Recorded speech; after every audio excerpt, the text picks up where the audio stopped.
La Voz de América presenta.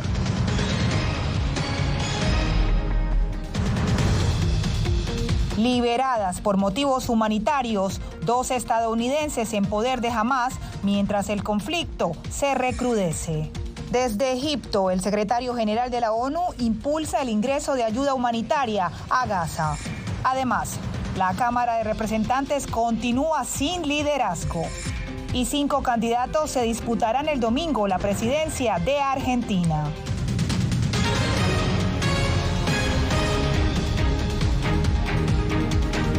Bienvenidos a El Mundo al Día, les saluda Diva Lizeth Cash. Comenzamos esta emisión con la liberación de 2 estadounidenses por parte del grupo Hamás. Se trata de una mujer y su hija quienes visitaban parientes en una comunidad rural al sur de Israel. El gobierno del presidente Biden se ha pronunciado al respecto y para conocer estas declaraciones nos conectamos con Jorge Agobián, quien se encuentra en la Casa Blanca. Jorge, te escuchamos. Diva Lizeth, la Casa Blanca confirmó esta información. Hay que recordar, se trata de estadounidenses que fueron detenidas y mantenidas como rehenes desde el 7 de octubre, el día que el grupo Hamás atacó a Israel. El presidente Joe Biden aseguró que estas 2 personas se encuentran de regreso a Estados Unidos. El gobierno de Israel aseguró que se trata de 2 mujeres, una madre y su hija, pero la Casa Blanca y el Departamento de Estado han preferido no revelar las identidades. El presidente Joe Biden también agradeció al gobierno de Israel y de Qatar por facilitar esta negociación. Y desde el Departamento de Estado, durante la tarde de este viernes, el líder de la diplomacia estadounidense, Antony Blinken, ofreció un balance sobre los estadounidenses en el medio de este conflicto.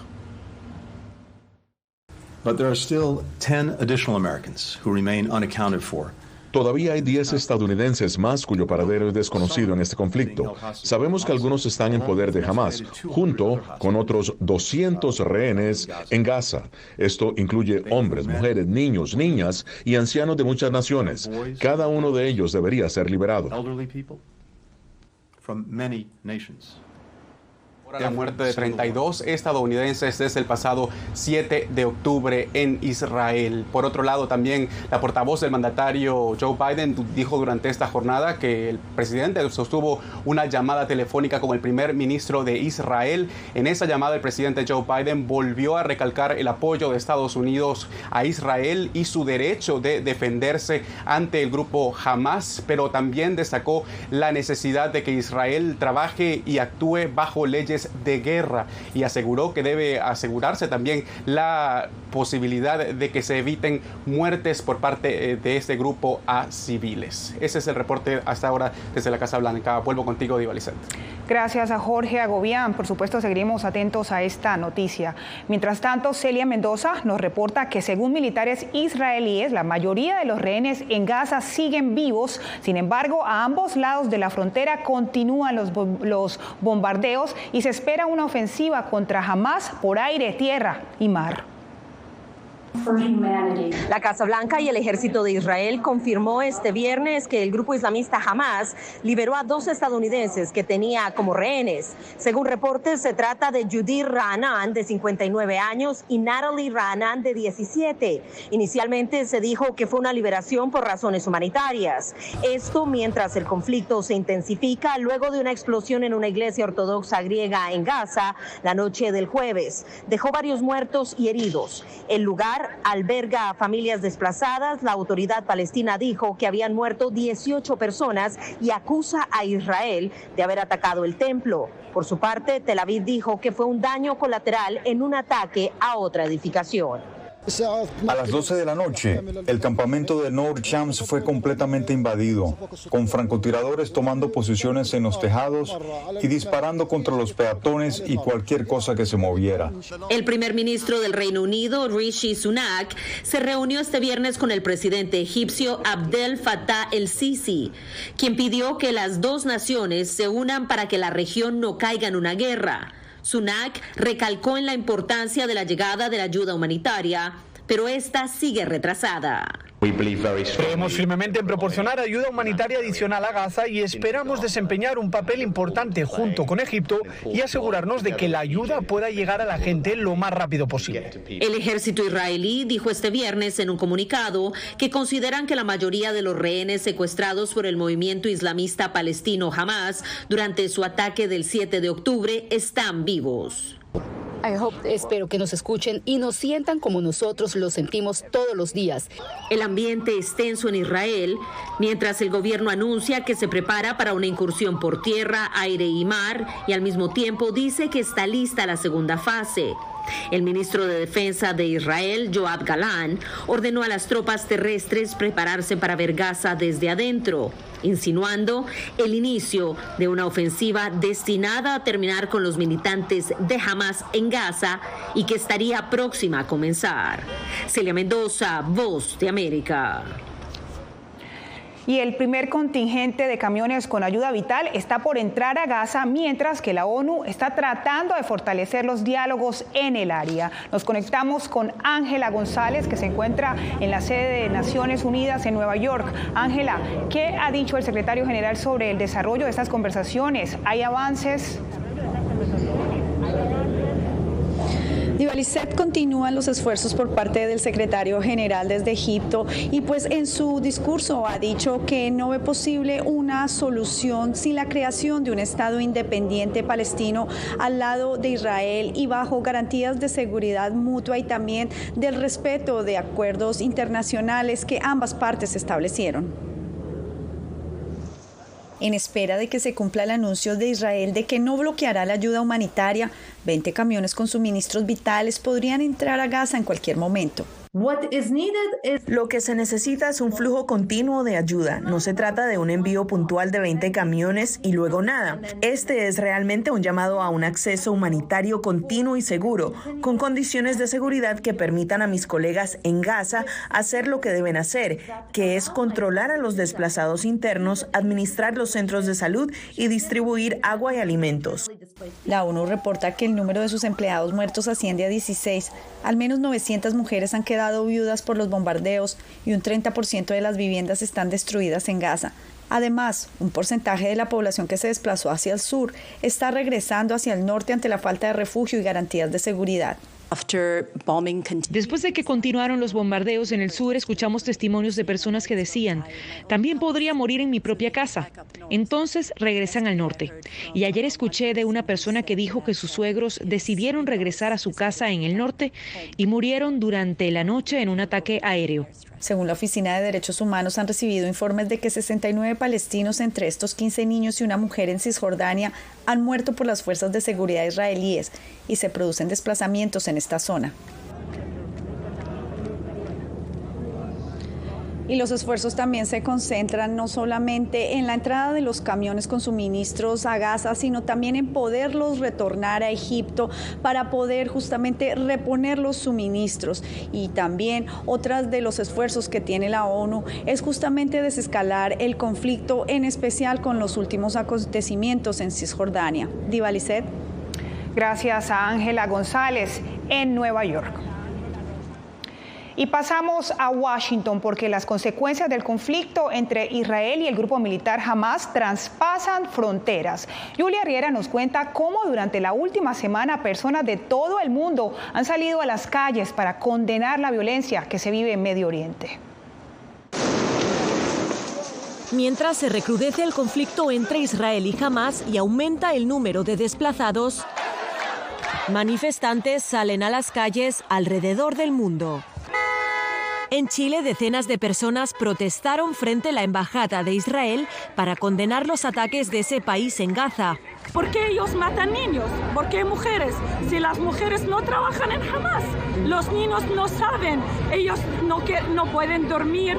En Grecia, manifestantes como Mary Daniel pidieron la liberación de los rehenes tomados por Hamas. Son familia de un amigo mío. Están secuestrados y ahora están en Gaza. Los dos son ciudadanos estadounidenses. En la capital estadounidense, centenares de personas se congregaron este viernes para pedir alto al fuego en una protesta que los organizadores calificaron como multicultural. Como palestina rechazo lo que está pasando mi gente en Gaza. A pesar de que la mayoría de manifestantes fueron musulmanes, algunos judíos también vinieron para mostrar su rechazo a la violencia. Rezamos a Dios para que acabe pacífica y rápidamente. También en Washington, más de 300 manifestantes fueron arrestados esta semana por entrar al Capitolio. Autoridades de todo el país reforzaron la seguridad para evitar incidentes violentos, al mismo tiempo que el Departamento de Estado pidió a los viajeros estadounidenses extremar precauciones. Julia Riera, Voz de América. Y de la Franja de Gaza pasamos al Congreso estadounidense porque el republicano Jim Jordan no logró la presidencia de la Cámara de Representantes tras una tercera votación infructuosa y los miembros de su bancada ya retiraron su candidatura. ¿Qué va a pasar ahora? Nos responde en vivo y en directo Jacopo Luzzi. Antes de esta hora en receso y sin un nombre claro para los republicanos, los legisladores dijeron que habrá otro foro de candidatos el próximo lunes por la noche para determinar el candidato a presidente. Hay ya varios legisladores que lanzaron su candidatura y una vez establecido el lunes quién será el nominado, el próximo martes se votará este nombre en el Pleno. Recordamos, Jim Jordan no tenía la intención de retirarse a pesar de los varios llamados de sus colegas. Y al final el partido decidió por él. El conservador republicano Jim Jordan de Ohio no logró por tercera vez este viernes ganar las elecciones como presidente de la Cámara de Representantes, dejando la legislatura paralizada ante la creciente presión para reanudar funciones. Jordan siguió adelante con la votación, a pesar de las claras señales de que se iba a quedar sin los votos suficientes. Con el ala centrista en contra de Jordan y ninguna intención de cambiar de idea, los republicanos se reunieron y en una votación secreta descartaron la candidatura de Jordan. Se tendrá que buscar otro candidato. Necesitamos unirnos y determinar quién será el próximo presidente. Voy a trabajar tan duro como pueda para ayudar a esa persona para que podamos volver a ayudar al pueblo estadounidense. La solución temporal de dar pleno poder al legislador Patrick McCarty de Carolina del Norte, que actúa como presidente interino, no estaría sobre la mesa. El expresidente de la Cámara, Kevin McCarthy, acusó a los conservadores por todo lo que está pasando. Para empezar, es un problema para el partido que estemos en este lugar, y es el 4%, 8 miembros aquí, miembros locos liderados por Gaetz, los que nos ponen en una mala situación. Los demócratas, que no quieren hacer acuerdos con los republicanos, dijeron que es la hora de adoptar el bipartidismo y abandonar el extremismo de una vez por todas. La Cámara ha estado sumida en un estado de caos durante 18 días después de que los conservadores se derrocaran a su presidente Kevin McCarthy. Un cierre de gobierno puede ocurrir el 17 de noviembre y por ahora no hay manera de evitarlo si la Cámara no logra pronto tener un presidente y volver a funcionar. Gracias a Jacopo Luzzi. Y este viernes, Kenneth Chesebro, coacusado con Donald Trump en el caso de conspiración electoral de Georgia, se convirtió en la tercera persona en declararse culpable de conspirar para interferir en las elecciones del 2020. Chesebro se declaró culpable de un solo cargo de conspiración para presentar documentos falsos y aceptó cumplir 5 años en libertad condicional, pagar una restitución de $5,000 y testificar contra los otros acusados. Hay expectativa en Ecuador por el programa de reunificación familiar anunciado por Estados Unidos. Los detalles en minutos.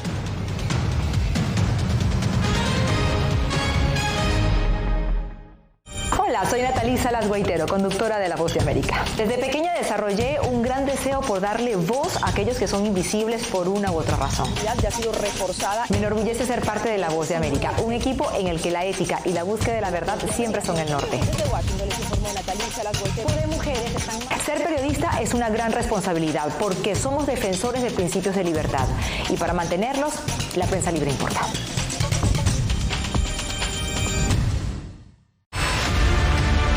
No concibo una democracia sin periodistas. El libreto manda a un conflicto constante con la prensa independiente, con los medios de comunicación. Periodismo, la prensa libre importa. Una coproducción de La Voz de América con nuestras afiliadas en la región.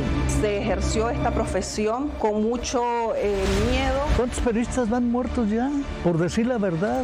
Disponible en vozdeamerica.com. Soy Fabiola Chambi, corresponsal de La Voz de América en Bolivia. Retratar la complejidad de mi país para una audiencia internacional le ha dado una nueva perspectiva a mi labor como periodista. Desde esa mirada descubro en el día a día que el trabajo que realizo en La Voz de América me ha permitido dar vida a los valores del periodismo profesional. Aquel que les informa a ustedes, nuestras audiencias, con balance, precisión y profundidad. Porque en La Voz de América, la prensa libre importa.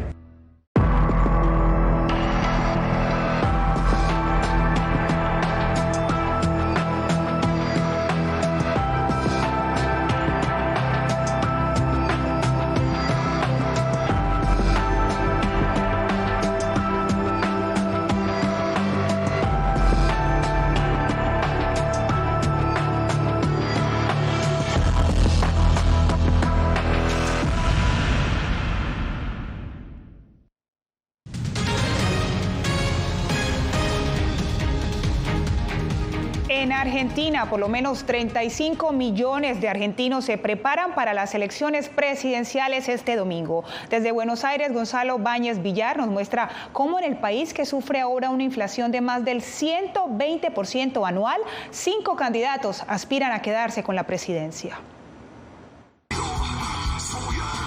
Argentina se prepara para las elecciones presidenciales. Este domingo más de 35 millones de personas están habilitadas para votar y elegir quién será el presidente de la Argentina por los próximos 4 años. En un contexto de una profunda crisis económica y una inflación anual que supera el 120%, hay 5 candidatos que se disputarán la presidencia argentina.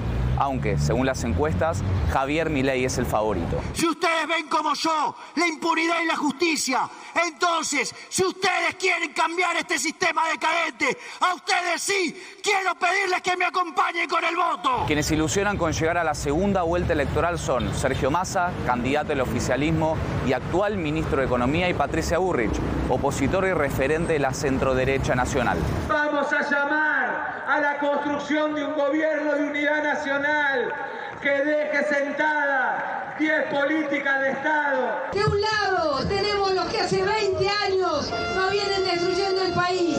Del otro lado tenemos uno que nos dice, tirate a la pileta, dolarizá sin dólares. Un candidato puede ganar en primera vuelta electoral de 2 maneras. La primera, superando el 45% de los votos válidos, o la segunda, el 40% de los votos válidos con 10 puntos de diferencia sobre el segundo. Y a 40 años del regreso a la democracia, los argentinos definirán su futuro en las urnas. Gonzalo Báñez Villar, Voz de América, Buenos Aires, Argentina. Y en Ecuador hay expectativa por el programa de reunificación familiar anunciado por el gobierno de Estados Unidos. Desde Quito, Néstor Aguilera nos muestra varias reacciones de la comunidad, incluyendo un ecuatoriano que ya había sido deportado. Javier Tituaña es un ecuatoriano de 33 años, recientemente deportado de Estados Unidos, luego de haber intentado ingresar de forma irregular desde México. Tras el anuncio hecho el miércoles por el Departamento de Seguridad Nacional, que permitirá la reunificación familiar, aspira a alcanzar una vía legal y segura para trabajar en Norteamérica. Sí, mi sueño era cruzar allá, tener una mejor estabilidad laboral, porque en el Ecuador no hay las oportunidades, no hay empleo, el gobierno no hace nada. Como podrán ver hoy en día, la delincuencia, sicariato. El gobierno ecuatoriano recibió con beneplácito la noticia. El canciller Gustavo Manrique, a través de su cuenta en X, antes Twitter, aseveró que el programa refleja la colaboración entre Ecuador y Estados Unidos. Lo cual también permite tener una migración regulada y ordenada, que es justamente uno de los objetivos que nosotros buscamos. El profesor e investigador Fernando Bustamante explicó a La Voz de América uno de los motivos principales que, a su juicio, provoca la salida de ecuatorianos a Estados Unidos en la actualidad. En este país mucha gente joven de todas las clases sociales y de todos los grupos étnicos tiene la sensación de que aquí, incluso si tienen empleo, hay una enorme incertidumbre respecto al futuro. Según la Oficina de Aduanas y Protección de Fronteras de Estados Unidos, entre octubre de 2021 y agosto de este año han sido detenidos, inadmitidos y expulsados cerca de 102,000 ecuatorianos, lo que supone un aumento de 5 veces respecto al año anterior. Néstor Aguilera, Voz de América, Quito. Travis King, el soldado de 23 años que ingresó a Corea del Norte en julio, fue acusado por el ejército de Estados Unidos de delitos como deserción, agresión, desobediencia a un oficial y solicitar contenido sexual a un menor de edad. Entre otros cargos también. King había solicitado asilo en territorio norcoreano, pero el régimen de Pyongyang lo expulsó en septiembre hacia territorio estadounidense. Al volver, la diáspora venezolana en Estados Unidos se prepara para elegir este domingo el oponente del presidente Nicolás Maduro. Ya regresamos.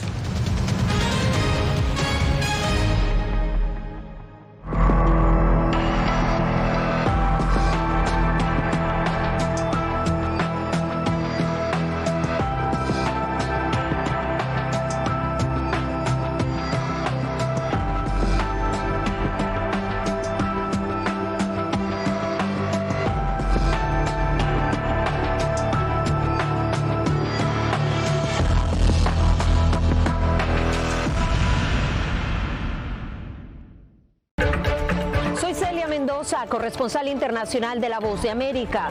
Desde que me uní a este equipo de profesionales hace más de una década, he tenido la oportunidad de descubrir un mundo de noticias que comparto con ustedes. La Voz de América habló con el director. Porque siempre estoy en el lugar de los hechos, entregando información veraz, clara y precisa, manteniendo nuestro compromiso periodístico, porque en La Voz de América, la prensa libre importa.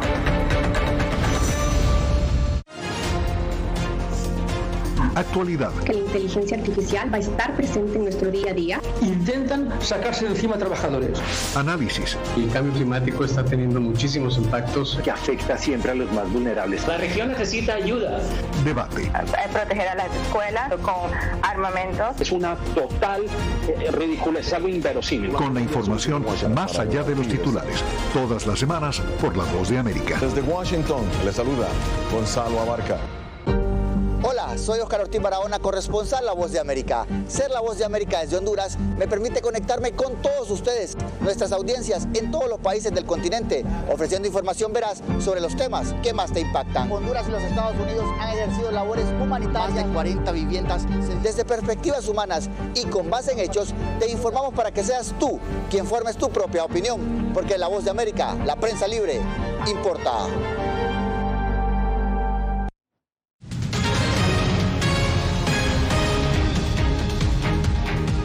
Todo listo en Venezuela para que este domingo sus ciudadanos escojan el candidato que enfrentará al presidente Nicolás Maduro. Desde Caracas, Álvaro Algarra nos cuenta las expectativas de los venezolanos. Todo está listo para las elecciones primarias autogestionadas de la oposición de Venezuela, en las que optan 10 candidatos después de que se retiraran 3. La Comisión Nacional de Primaria, el ente rector del proceso, dispuso 3.010 centros de votación y 5.134 mesas dentro y fuera de Venezuela, distribuidos en plazas, parques y también en casas de familia. Acuérdense que nosotros vamos a elegir el candidato unitario que nos va a representar el día en las elecciones presidenciales del 2024. Por favor, vayan a votar, estamos preparados, tenemos todo el material ya replegado y lo que falta es tu voto es importante y te necesitamos. En las calles de la capital del país, los ciudadanos expresaron opiniones diversas sobre su posible participación en el proceso. Bueno, si hay que salir a participar hay que hacerlo, porque tenemos que tener un cambio de verdad en este país. Bueno, porque queremos que todo mejore, el progreso de trabajo, el sueldo, todas estas cosas que necesitamos porque no es tan fácil la situación. Bueno, la persona no, realmente. La situación del país hace que uno evolucione así como que hay que echarle pichón a la vida y Hasta ahí pues, no creo en nadie. Poco más de 20 millones de ciudadanos tienen derecho a ejercer el voto y más de 37.000 voluntarios dentro y fuera del país trabajan con el objetivo de garantizar el éxito de los comicios de este domingo.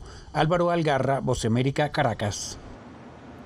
Y los venezolanos en el exterior también se alistan para votar este domingo en las primarias opositoras de ese país. Tan solo en Estados Unidos, más de 400.000 ciudadanos de la nación suramericana están facultados para participar. José Pernalete con el reporte. En Estados Unidos hay 15 ciudades donde los venezolanos podrán votar este domingo en las primarias opositoras de su tierra natal. Florida es el estado donde reside el mayor número de venezolanos en territorio estadounidense. Además de Tampa y Orlando, Miami es el principal centro de votación a nivel nacional. El proceso va a comenzar este domingo a las 8 de la mañana y funciona de manera ininterrumpida hasta las 4 de la tarde. El comité contabiliza más de 400.000 venezolanos facultados para votar en Estados Unidos. En Miami se dispondrán más de 70 mesas electorales para la participación de 35.000 votantes. Los organizadores insisten en la rapidez del proceso. La persona habilitada para votar va a acercarse al centro de votación en cualquier parte del mundo, por cierto, con su pasaporte y con su cédula, así esté vencida.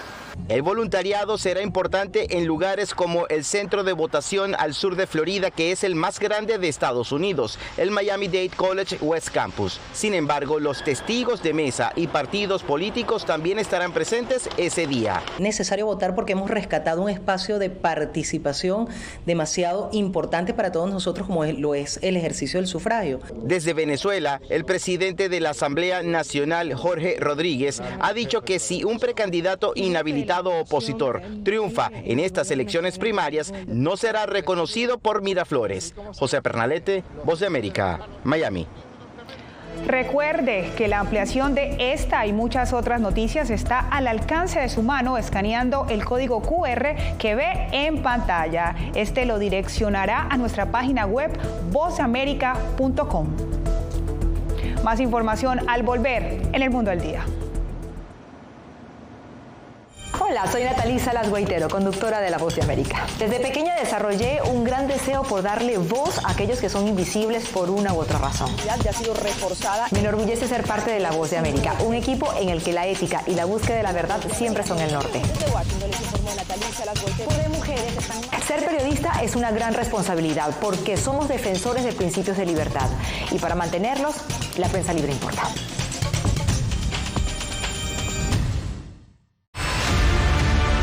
No concibo una democracia sin periodistas. El libreto manda a un conflicto constante con la prensa independiente, con los medios de comunicación. Periodismo, la prensa libre importa. Una coproducción de La Voz de América con nuestras afiliadas en la región. Se ejerció esta profesión con mucho miedo. ¿Cuántos periodistas van muertos ya? Por decir la verdad. Disponible en vozdeamerica.com. Soy Fabiola Chambi, corresponsal de La Voz de América en Bolivia. Retratar la complejidad de mi país para una audiencia internacional le ha dado una nueva perspectiva a mi labor como periodista. Desde esa mirada descubro en el día a día que el trabajo que realizo en La Voz de América me ha permitido dar vida a los valores del periodismo profesional. Aquel que les informa a ustedes, nuestras audiencias, con balance, precisión y profundidad. Porque en La Voz de América, la prensa libre importa.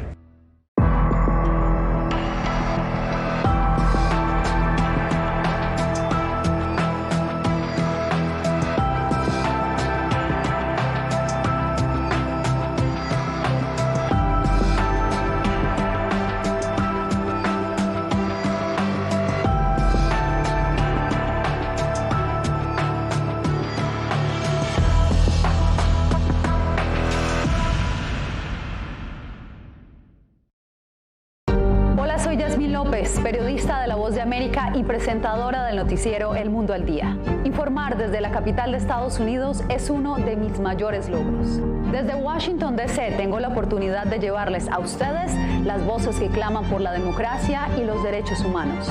Transmitir esas expresiones y su diversidad es parte de mi compromiso con ustedes, porque en La Voz de América, la prensa libre importa.